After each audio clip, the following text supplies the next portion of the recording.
النهارده ان شاء الله هنعمل البانيه السريع بتتبيله حلوه خالص. غدا او عشاء زي ما انت عايزه. اهو ادي البانيه اهو، ومعاه مكرونه بالصلصه ومعاه شويه سلطه.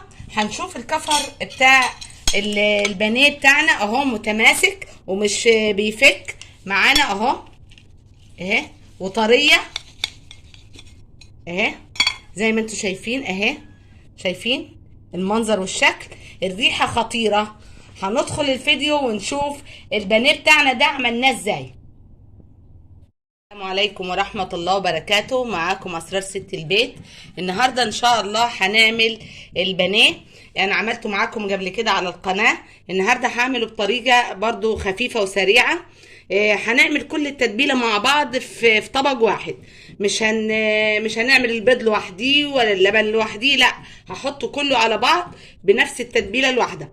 معايا هنا اهو كيلو بانيه اهو، انا جايباه جاهز من عند الفرارجي اهو، هو اللي مقطعهولي، ما قطعتوش زي ما قطعته معاكم قبل كده. انا جايباه كيلو بنفس السمك ده اهو. انت لو لقيتيه سميك او انت اللي قطعتيه تبتدي تدج عليه بالمدك بتاع البفتيك. خلاص. معايا هنا اهو بصلايه كبيره، ومعايا 4 طماطمات بس صغيرين الحجم يعني. هحطهم في الكبه واضربهم واضرب مع بعض كله ده اهي. ادي الطماطمايه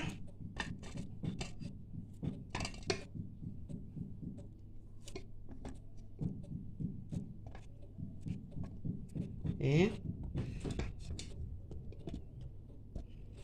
اضربهم ناعم خالص في الكبه عشان ما يظهرش التفل بتاع البصل او تفل الطماطم.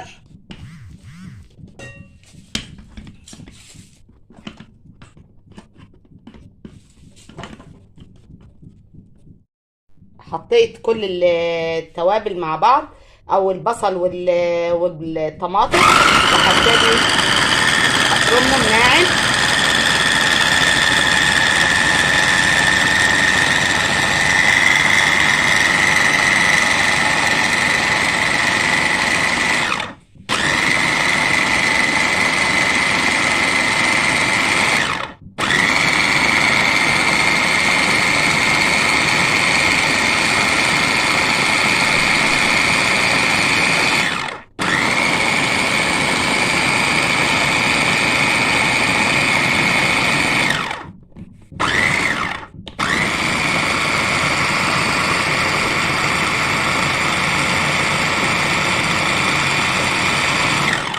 بس هنعملهم بالطريقه دي، وبعد كده نشوف هنتبل ازاي وهنعمل ازاي الفراخ مع بعض اهي. هتدوس عليها مره تاني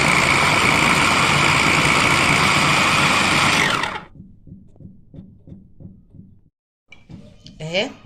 هبتدي انزل البصل والطماطم بالطريقه دي اهي. اجيب بس ايه معلقه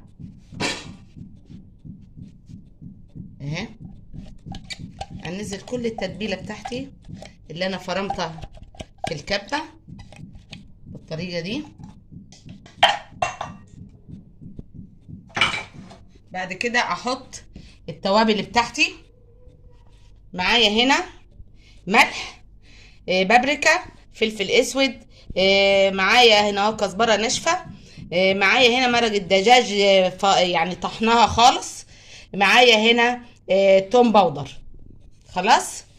عايزه تحطي بصل باودر حطي، بس انا اكتفيت بالبصل اللي انا بشرته.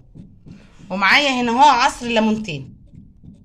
انا مش هحط خل علشان الخل ما يهريش مني الفراخ لما اجي احطها في التتبيله. هقلبهم كويس كده.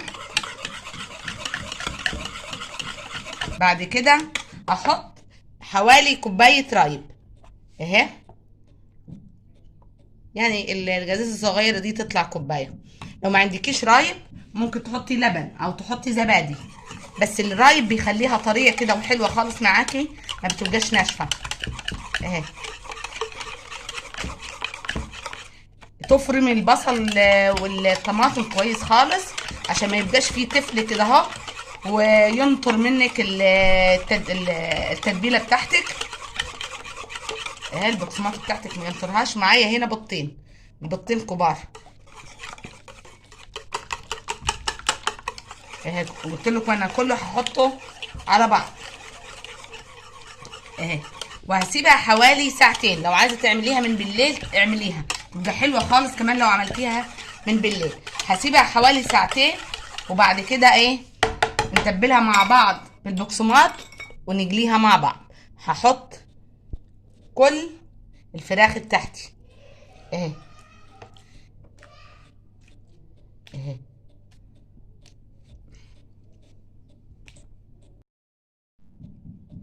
اهي. انا اللي حطيت الفراخ كلها اهي، وهسيبها حوالي ساعتين في التلاجة. انا هغطيها بورقة استرتش او اغطيها بغطا واحطها في التلاجة. بعد كده اجهز البقسماط معاكم بعد ساعتين كده اهو، ونعمل التتبيلة بتاعتنا. انا هقدم معاها مكرونة بالصلصة، مكرونة جلم بالصلصة، وهقدم معاها سلطة البلدي بتاعتنا العادية خالص. وهنشوف بعد كده التتبيله هنعملها ازاي. ادي هي الفراخ طلعتها من التلاجة اهي. التتبيله بقت حلوه خالص في الفراخ زي ما انتم شايفين معايا هنا. ده تتبيله بتبيعها ماي واي في الكيس زي كده اهو. انا ساعات بجيبها لما بيكونش عندي بقسماط بجيبها، بتبقى حلوه خالص برضو التتبيله دي اهي. اطلع حته حته كده واتبلها، اصفيها كويس عشان لو فيها اي حته بصل او طماطم تشال منها عشان الكفر بتاعك ما يترفعش منك اهي اهي الطريقه دي. واضغط عليها، تضغط عليها كويس خالص اهي.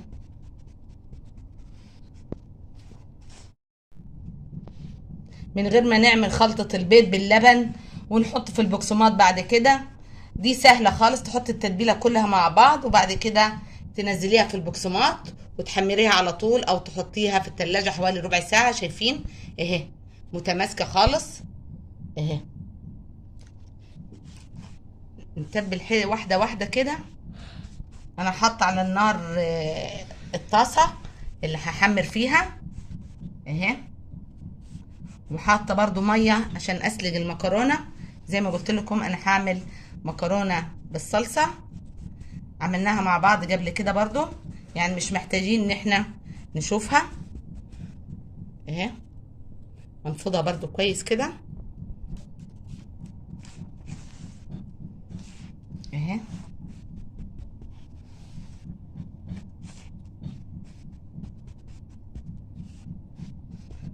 هعمل شويه سلطه برضو معاها كده يبقى حلوين خالص ونتغدى مع بعض كده اهي.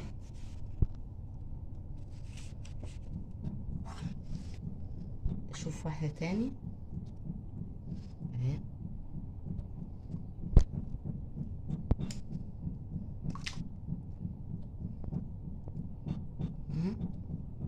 افردها كده بس عشان ايدك ما تتبهدلش في الخلطه.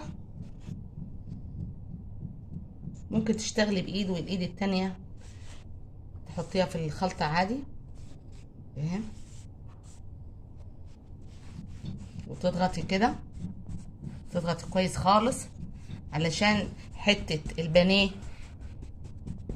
تشرب كلها من البقسماط بتاعتك. وخلطة الماي واي دي حلوة خالص، بتخلي الطبقة بتاعتها حلوة اهي اهي.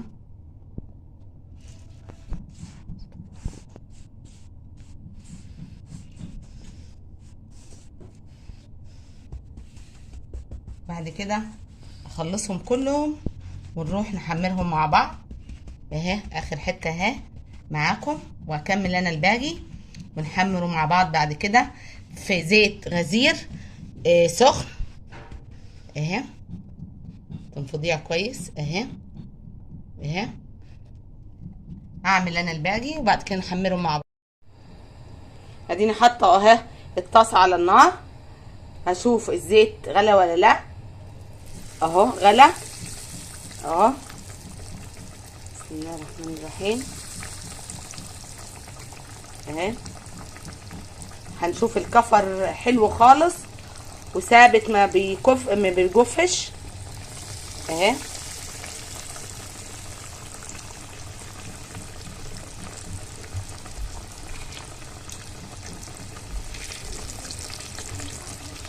اهي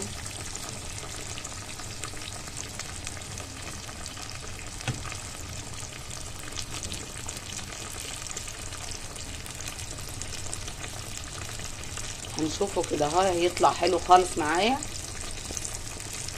وهحمل الكميه بتاعتي كلها زي ما قلت لكم، وهعمل شويه مكرونه. عايزه تحمري معاهم شويه بطاطس حمري، يعني تبقى الغدوه كده متكامله، تبقى حلوه خالص معاكي.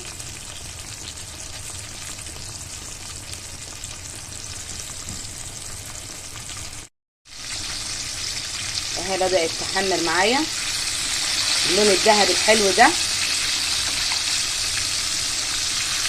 شايفين الريحه كمان بدات تظهر حلوه خالص.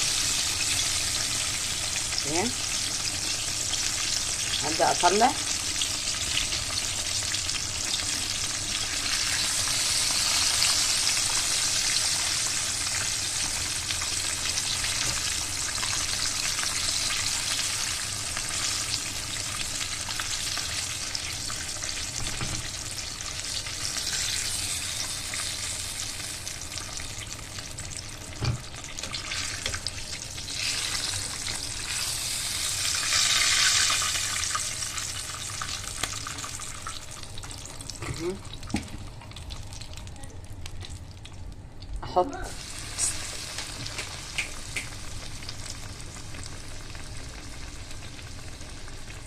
احط الحطه الثانيه اهي.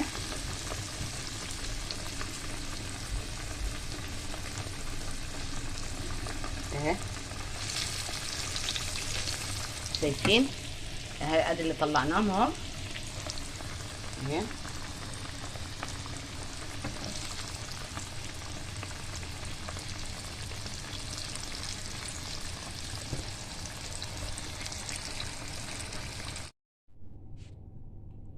اهو خلصت البانيه بتاعي اهو، شايفين اللون بتاعه ذهبي وحلو خالص زي ما انتم شايفين اهو. وعملت شويه السلطه دول، وادي المكرونه اهي، وهقدم معاها كاتشب اهو زي ما انتم شايفين اهو. ماسك نفسه خالص، الكفر ما تفكش من عليه، والتتبيله بتاعته حلوه خالص. ان شاء الله تكون عجبتكم التتبيله البسيطه السريعه وتجربوها. والسلام عليكم ورحمه الله وبركاته.